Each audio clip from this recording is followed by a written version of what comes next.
Hello, it's Monday the 13th of July and I'm late for my June update because this. So, I probably saw the Finish With Me video that I did just before, the clip of that should just be before this, and that was filmed yesterday the 12th, which is when I actually finished this. But it's had its bath, it's still a little wrinkled, well it's still very wrinkled in places, but that all comes out in the framing. But here we are, Eternal Promise finally finished.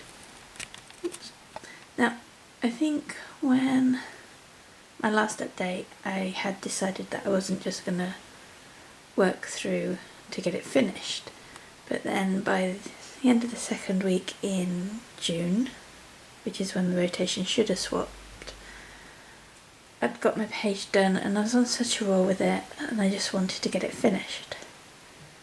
And I had a week of not working coming up, which always means that I can get a lot more stitching done.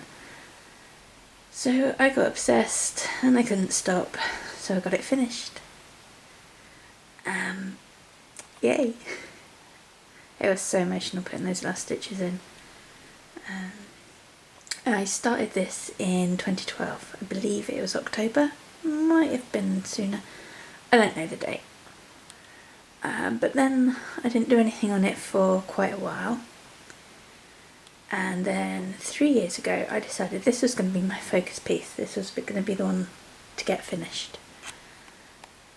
So, well, for most of the time, for 2 weeks of the month I've been working on this. I think when I first started doing it I was doing 2 pages a month and then switching to something else, but I got bored of that, especially in the clothes. It's quite boring. So let's have a bit of a zoom in. So when I started concentrating on it properly, I was kind of on the faces. So you can see how I hadn't got a lot done in all the years prior to 3 years ago. I got onto the faces and then that's when I was focusing then. So this part at the very top is perhaps my favourite bit. I really love the detail of the forest in the background. It's washing out quite a bit. Let's see, now I have to stand quite far back from it to be able to get it all in. So let's stand up and move in and zoom as well. So yeah, you're not really picking up the colours unless this screen's just not showing me what it's going to show. The colours are so much deeper in the picture than this. It looks quite washed out. Probably got too much lighting on. So yeah, forest, that's my favourite part. It's all the way, it's the way the light comes through the trees and the leaves. It's just so pretty. And then obviously you have Owen and Aragorn sharing their moment in the Forest of Rivendell. There's a lot of trees. It's people and trees. So there's a lot of dress and confetti. There's probably quite a bit up there. Not much at all really in the clothes. It's just all very similar colours all the way through. Funnily enough, the colours in the clothes are quite often to be found in the background. Might need to sit down again to do this because it's getting quite low. So, oh wait. So, even that part of the forest is really pretty, all the tree roots coming in.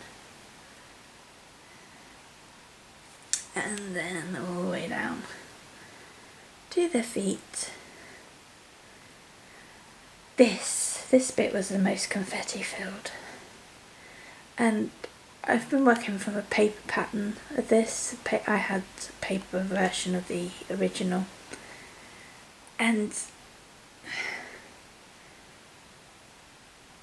it's now, especially now I'm using Pattern Keeper, it would have been so much more useful to have that when I was doing the bottom bit to mark off where I was going, to be able to see where things were, because you can zoom in a lot more.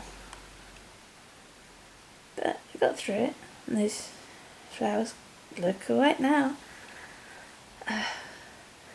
When you work up really close, things don't seem to make sense, and then you stand back and it's like, oh yeah, it works.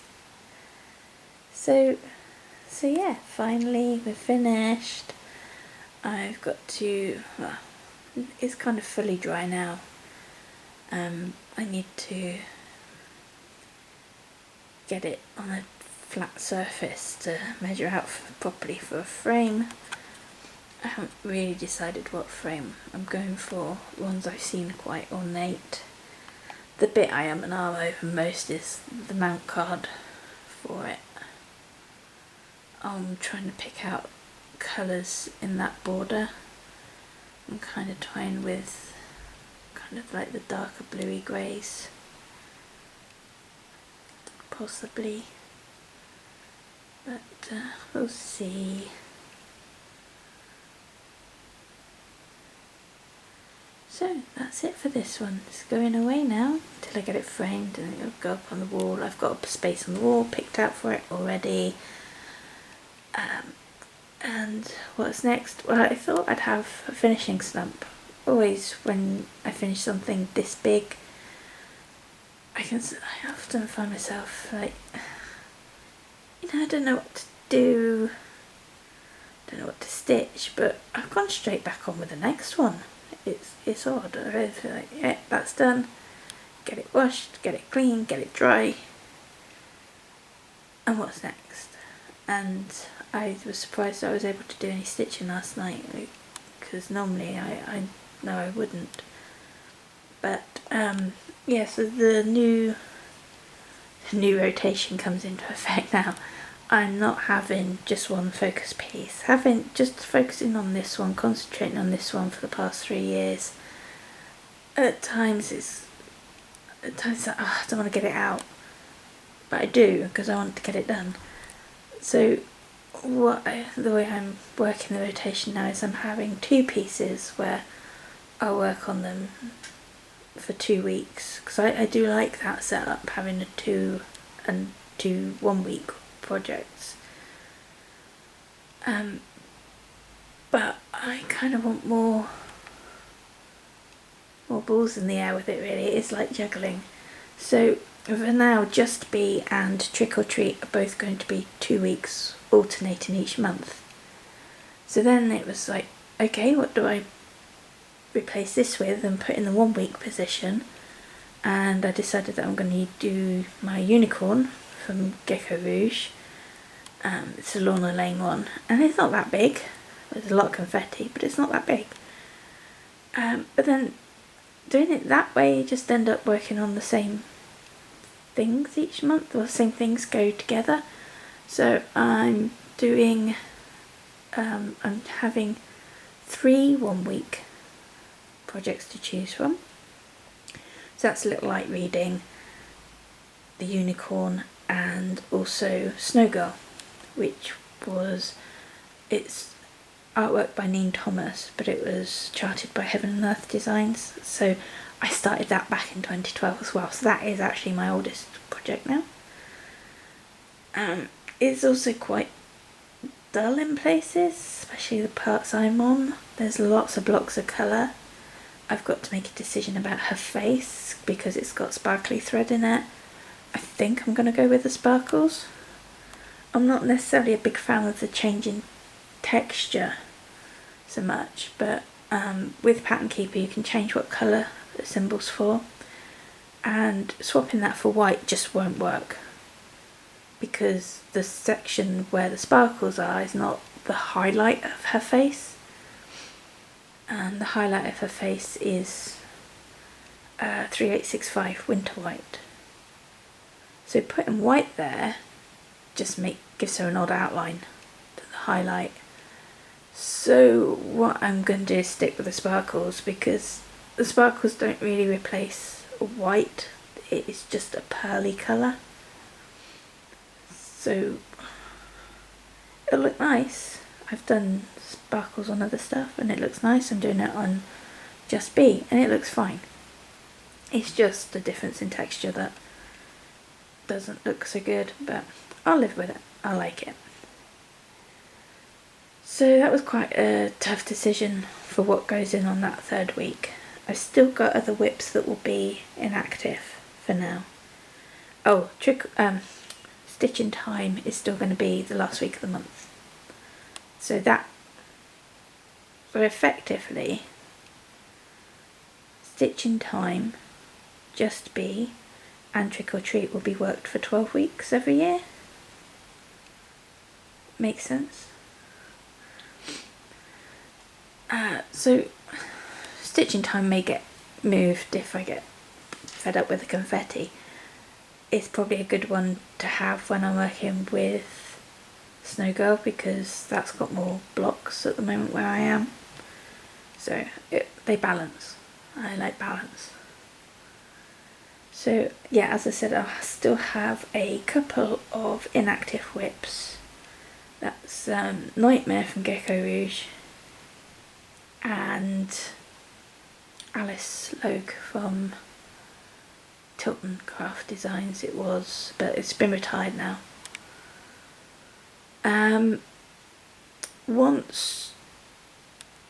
Just Be's probably the closest to being finished now. So what I've done is I've gone through my whips and decided I'd be able to deal with that on working on that for 2 weeks. If it's got too much confetti in it or not enough confetti in it, it's probably not going to get bumped into a 2-week position because it's like a Stitching Time. I'll still stitch on it the same amount of time as Just Be or Trick or Treat, but it won't feel so long because it's got 3 weeks 3 weeks gap between working it.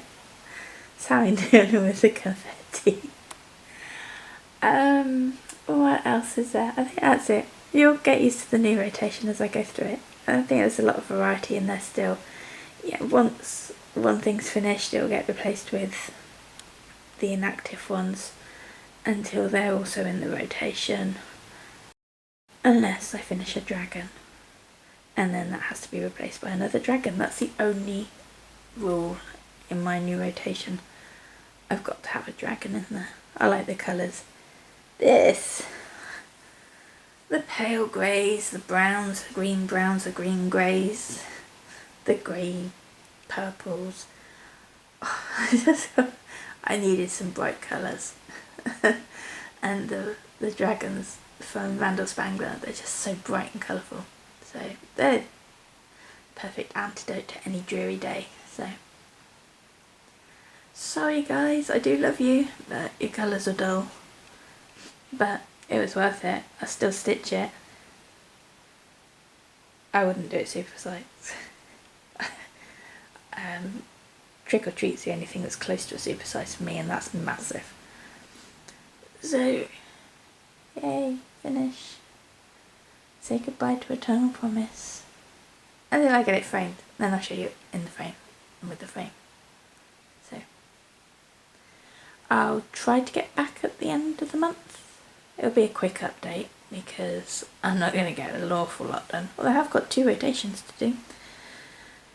So there'll be something to show you, just not much, and I don't think I'll have my frame sorted out by then. I've got to make a decision and that takes me ages. So, thank you all for following me on this journey as we travelled through Rivendell, through Arwen and Aragorn's loving gazes, through their long cloaks and long gowns, through the confetti-filled background and the flower-strewn path. The journey has been one that you've shared with me, and I'm pleased that I can share this finish with you as well. Take care everyone, I love you and see you soon. Bye bye.